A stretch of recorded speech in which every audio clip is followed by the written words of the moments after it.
Baik, di sini saya akan menjelaskan turunan dan persamaan diferensial. Turunan adalah ukuran perubahan suatu fungsi terhadap variabelnya.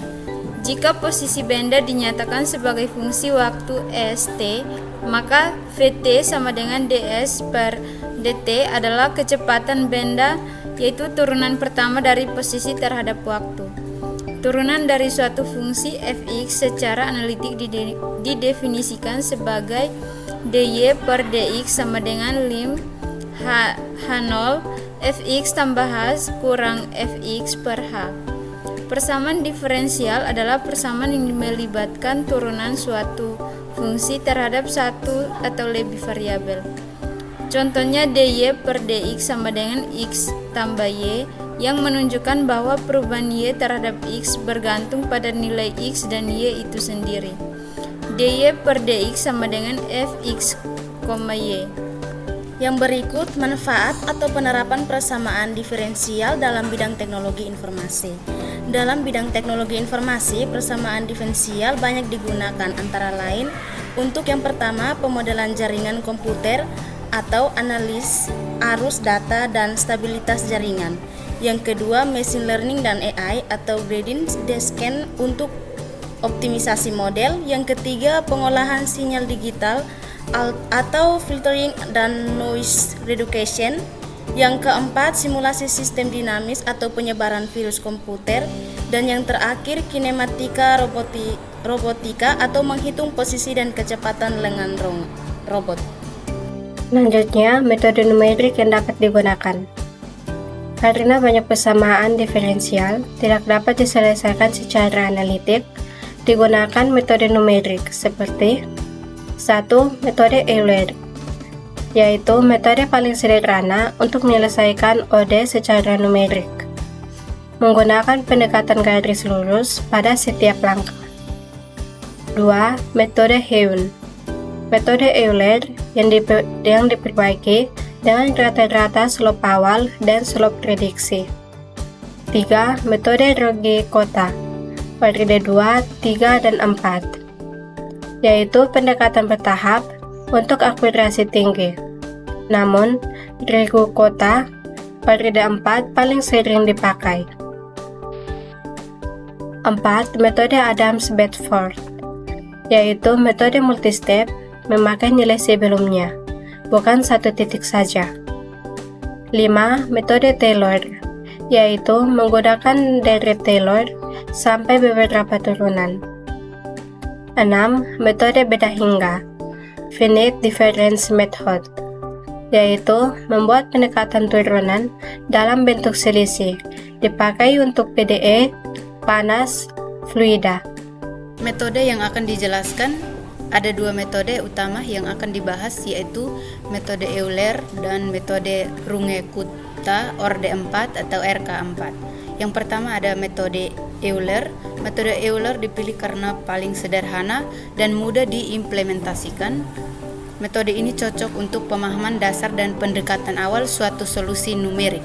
Rumus yang akan dipakai yaitu yn tambah 1 sama dengan yn tambah h, f atau xn, yn. Yang kedua, metode Runge-Kutta 4. Metode Runge-Kutta 4 dipilih karena memberikan tingkat akurasi tinggi tanpa memerlukan kompleksitas perhitungan yang terlalu besar, sehingga banyak digunakan dalam simulasi sistem nyata. Rumus yang akan dipakai yaitu yn tambah 1 sama dengan yn tambah 1 per 6 atau K1 tambah 2K2 tambah 2K3 tambah K4. K1 sama dengan HF atau XN, YN. K2 sama dengan HF atau XN tambah H per 2 YN tambah K1 per 2. K3 sama dengan HF atau XN tambah H per 2 YN tambah K2 per 2. K4 sama dengan HF atau XN tambah H, YN tambah K3. Baik, selanjutnya saya akan menjelaskan contoh-contoh dari metode-metode yang sudah kami bahas sebelumnya. Yang pertama untuk metode Euler.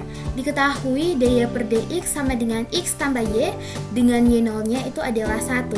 Maka untuk penyelesaiannya, kita akan menggunakan h sama dengan 0,1 untuk mencari y 0,1. Yang pertama kita masukkan titik awalnya, yaitu x0 sama dengan 0 dan y0-nya itu adalah 1.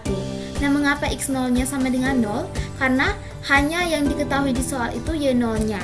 Jadi otomatis x0-nya itu adalah 0. Kemudian kita akan hitung fungsi turunan kita dengan cara fx, y sama dengan x tambah y. Maka dapat hasilnya f0,1 sama dengan 0 ditambah 1 menghasilkan nilai 1. Kemudian kita akan menggunakan rumus Euler, yaitu y1 sama dengan y0 ditambah h dikali fx 0, y0. Kemudian kita substitusikan angka-angkanya menjadi y1 sama dengan 1 merupakan nilai dari y0 ditambah 0,1 yang merupakan nilai dari h dan dikali dengan 1 yang merupakan hasil dari fungsi turunan yang sudah kita cari. Maka y1-nya sama dengan 1 ditambah 0,1 menghasilkan 1,1. Jadi untuk hasilnya kita dapatkan y0,1 menghasilkan 1,1. Kemudian untuk contoh penerapannya, kita bisa gunakan pada proyeksi pertumbuhan data server. Nah, untuk model sederhananya, DD per DT sama dengan D. Jadi jika data awal 1 TB, pertumbuhan 100% per tahun dengan hanya itu sama dengan 1. Maka kita bisa buat D1 sama dengan 1 ditambah 1 dikali 1 menghasilkan 2 TB. Jadi untuk prediksi tahun pertama kita dapatkan 2 TB. Selanjutnya untuk metode Wunsch Kota 4. Nah, diketahui dy per dx sama dengan x tambah y dengan y0-nya adalah 1 dan h-nya sama dengan 0,1. Maka untuk penyelesaiannya kita akan hitung terlebih dahulu K1, K2, K3 dan K4-nya menggunakan rumus dari Wunsch Kota 4. Nah, maka kita mendapatkan hasilnya K1 itu adalah 0,1, K2 sama dengan 0,11, K3 sama dengan 0,1105, K4 sama dengan 0,12105. Selanjutnya setelah kita dapatkan nilai-nilai dari K1, K2, K3 dan juga K4, kita akan mencari nilai dari yn-nya menggunakan rumus dari Wunsch Kota 4. Maka y1 sama dengan 1 ditambah 1 per 6 dikali 0,1 ditambah 2 dikali 0,11 ditambah 2 dikali 0,1105 ditambah 0,12105. Maka kita dapatkan hasil dari y1-nya sama dengan 1 ditambah 0,1103. Maka hasilnya adalah 1,1103. Maka untuk hasil dari perhitungan menggunakan metode Wunsch Kota 4, kita dapat hasilnya Y0,1 adalah 1,1103. Nah, ini bisa kita lihat bahwa menggunakan metode ini jauh lebih akurat dibanding Euler. Karena untuk metode Euler kita dapatkan 1,1, kalau menggunakan metode Wunsch Kota 4 kita mendapatkan hasil 1,1103. Selanjutnya untuk contoh penerapannya bisa digunakan untuk simulasi trajektori drone. Nah, jika drone bergerak mengikuti fungsi dinamika aerodinamika, maka untuk metode Wunsch Kota 4 kita bisa menghitung lintasan lebih akurat dari Euler dengan mengurangi error dari navigasi.